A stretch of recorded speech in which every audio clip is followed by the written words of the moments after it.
Sahabat dakwah Kaliwur Channel, inilah kisah orang kaya yang ingin menjadi orang miskin. Simak dan tonton sampai tuntas, agar tidak gagal paham, dan supaya menjadi ilmu yang baik bagi kita. Abdurrahman bin Auf adalah salah satu di antara para sahabat Nabi yang dijamin masuk surga. Dia juga termasuk seorang pedagang yang cerdas dan sukses, sehingga memiliki kekayaan yang berlimpah. Dengan harta kekayaan yang dia miliki, dia sering dan banyak mengeluarkan sedekah, untuk membantu para fakir miskin dan juga sering membantu perjuangan Nabi Muhammad, dengan cara menyumbangkan hartanya. Tercatat dalam beberapa riwayat yang menyebutkan, Abdurrahman bin Auf pernah menginfakkan hartanya kepada Rasulullah, untuk biaya logistik perang sebesar 40.000 dinar, atau kurang lebih sekitar 77 miliar rupiah, dan infak untuk yang lainnya sebesar 400 dinar, atau setara kurang lebih sebesar 4,25 miliar rupiah. Ia juga menginfakkan 1000 ekor unta dan 100 ekor kuda, atau sama dengan seharga 10 miliar rupiah lebih.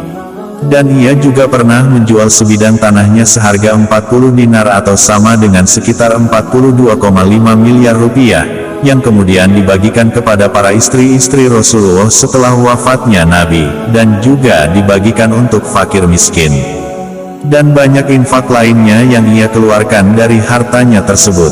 Suatu ketika, Nabi Muhammad mengatakan, Abdurrahman bin Auf adalah termasuk orang yang masuk surganya belakangan, dan bahkan dengan merangkak-rangkak.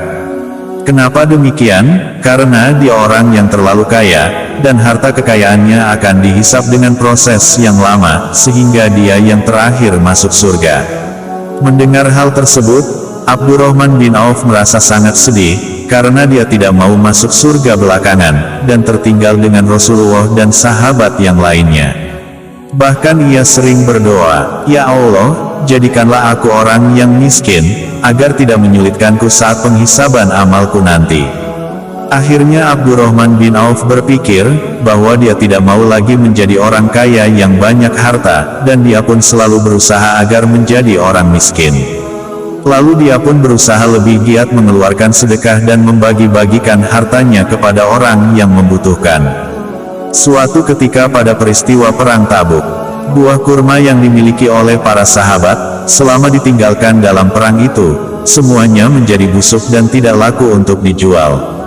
Hal tersebut menjadikan mereka sangat terpuruk. Dengan kejadian itu, lalu Abdurrahman bin Auf berpikir, inilah kesempatan bagiku, bagaimana supaya aku menjadi jatuh miskin. Kemudian Abdurrahman bin Auf memborong semua kurma-kurma busuk itu dengan harga normal, seperti harga kurma yang kualitasnya super baik. Hal itu tentunya sangat menggembirakan para sahabat, mereka sangat tertolong oleh Abdurrahman bin Auf karena sudah membeli kurma mereka yang busuk dan tidak laku dijual.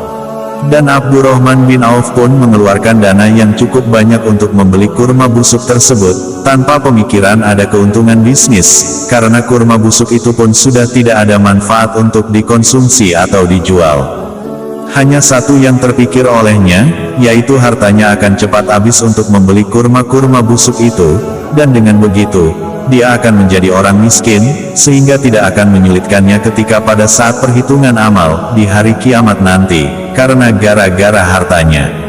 Kemudian dia pun menyimpan kurma-kurma itu di sebuah gudang.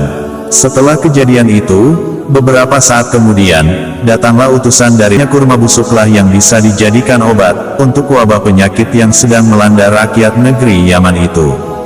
Akhirnya kurma-kurma busuk itu pun dibeli. Dan dengan pertimbangan kemanusiaan, Abdurrahman bin Auf pun tidak dapat menolaknya. Maka dengan demikian, Abdurrahman bin Auf gagal menjadi orang miskin, malah sebaliknya kekayaannya semakin bertambah. Itulah kuasanya Allah, yang maha mengatur segala sesuatu, dan maha pemberi bagi orang-orang yang dikehendakinya. Sahabat dakwah Kaliwur Channel, dari kisah ini kita dapat mengambil pelajaran, bahwa harta yang disedekahkan, untuk membantu orang yang dalam kesulitan, atau digunakan di jalan Allah, maka tidaklah harta itu akan berkurang, tapi justru akan bertambah dan diganti oleh Allah dengan berlipat dan keberkahan. Dan juga dapat kita ambil pelajaran, janganlah merasa sombong dan kikir, ketika mempunyai banyak harta, karena harta yang dimiliki itu hanya titipan dari Allah, yang kapanpun bisa saja Allah mengambilnya atau melenyapkannya. Pada figur Abdurrahman bin Auf, dapat juga kita ambil pelajaran, bahwa orang yang selalu mengikuti perintah Allah dan Rasul-Nya, peduli pada agama dan selalu bersyukur, maka Allah akan memberikan keberkahan dan kesuksesan. Terima kasih, dan semoga bermanfaat.